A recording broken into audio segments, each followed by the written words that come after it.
What makes us who we are? Our thoughts, our memories, our capacity to understand and imagine.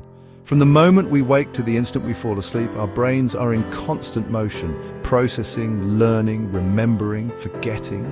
This intricate interplay between memory and cognition forms the very core of human experience. Today, we explore the depths of these mental processes, how information travels through the brain, how we retrieve it, and how our thinking shapes our reality, from brain cells to behavioral patterns, from childhood learning to aging minds. This is the story of memory and cognition. Cognition is more than thinking. It's the entire toolkit the brain uses to process and respond to information. It encompasses perception, attention, memory, language, problem-solving, reasoning, and decision-making. These abilities allow us to make sense of the world. For example, as you listen to this narration, your brain is parsing sound, interpreting language, comparing new information with prior knowledge, and forming impressions, all in real time. Cognitive psychology studies these processes, often breaking them into categories. Basic processes like perception and attention are foundational. They allow us to recognize stimuli and focus our mental energy. Higher-level processes include logic, judgment, and creativity. Together, they form a dynamic, adaptive system that not only processes incoming data, but also generates abstract thought, imagination, and planning. Memory is our brain's ability to encode, store, and retrieve information, but memory isn't one unified system. It's a network of subsystems working together. Sensory memory is the briefest form, lasting milliseconds. It captures a snapshot of the environment through our senses. If we don't pay attention to it, it vanishes. Short-term memory, often called working memory, lasts only about 20 to 30 seconds. It allows us to hold and manipulate information temporarily. You're using it when you do mental math or follow directions. In contrast, long-term memory can last a lifetime. It's categorized into explicit, declarative memory, facts and events we consciously recall, and implicit, non-declarative memory, skills and habits we access automatically. The brain is a highly specialized organ. Different regions contribute to distinct aspects of memory and cognition. The hippocampus, located deep within the temporal lobe, is essential for forming new, long-term memories. Without it, we struggle to convert short-term memory into lasting experiences, something famously demonstrated in the case of patient HM. The prefrontal cortex, especially the dorsolateral region, supports executive functions, planning, decision-making, and working memory. The amygdala processes emotions and emotional memory, especially those tied to fear or reward. The parietal lobe helps integrate sensory input and spatial awareness.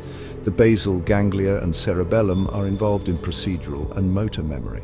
These regions don't work in isolation. Memory retrieval activates networks across the brain. The more emotional or multisensory a memory, the more areas become involved. Scientists use cognitive models to understand how memory and thinking work. One classic approach is the information processing model, which compares the mind to a computer input, processing, storage, and output. Building on this, Atkinson and Shiffrin's multi-store model suggests that information flows through sensory memory, short-term memory, and then long-term memory. Baddeley and Hitch's working memory model refines this by showing short-term memory as a flexible workspace with components: the phonological loop for verbal information, the visuospatial sketchpad for visual information, the central executive for attention and control, and later the episodic buffer. Levels of processing theory posits that the depth of mental processing affects memory retention. Deeper semantic processing results in better recall than shallow surface processing. And finally, schema theory explains how past experiences influence how we interpret and remember new events. Our brains use preformed mental frameworks or schemas to fill in gaps, sometimes inaccurately. Learning is the process of acquiring new information, and it depends heavily on attention and memory. Without attention, learning falters. Information never enters the memory system. Selective attention filters what we focus on. The brain cannot process everything at once, so it prioritizes stimuli based on novelty, relevance, and emotional impact. Divided attention or multitasking reduces memory efficiency. Studies show people who constantly switch tasks retain less information and perform worse on comprehension tests. Encoding is the first step in forming a memory. It can be automatic, like recalling the route you take daily, or effortful, such as studying for an exam. Emotional arousal and repetition enhance encoding. Sleep, especially during REM stages, is critical for memory consolidation, the process of stabilizing a memory trace after initial acquisition. Memory and thinking are subject to cognitive biases, systematic patterns of deviation from rationality. They arise from mental shortcuts or heuristics designed to help us make fast decisions, but they can also mislead. Confirmation bias leads us to favor information that confirms our beliefs. The availability heuristic causes us to overestimate the likelihood of events based on recent exposure or vividness.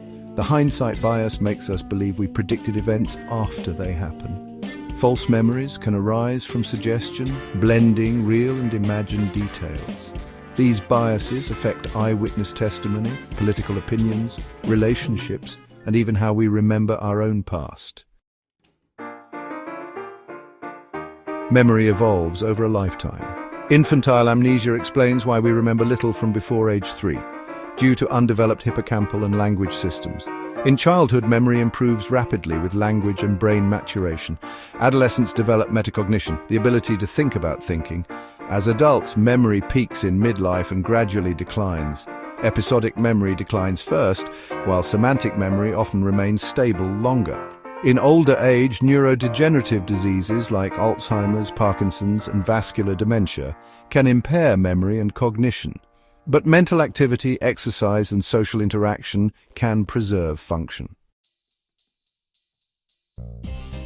Fortunately, we can take steps to improve cognitive health. Spaced repetition, active recall, and elaboration are effective study strategies. Physical exercise enhances neurogenesis and blood flow to the brain. Sleep consolidates memory.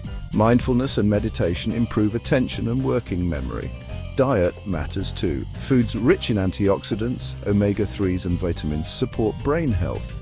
Social engagement stimulates cognition by promoting emotional regulation and communication.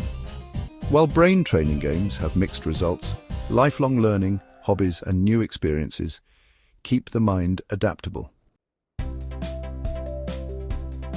As neuroscience advances, so does our understanding of cognition and memory. Technologies like fMRI, EEG, and AI are unraveling the brain's secrets. The study of memory helps treat disorders, build better education systems, and even design smarter machines.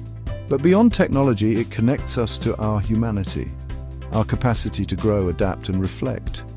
Memory and cognition are not just mechanisms, they are the core of what it means to be conscious, to be alive, and to be human. The mind doesn't just store memories, it writes our story.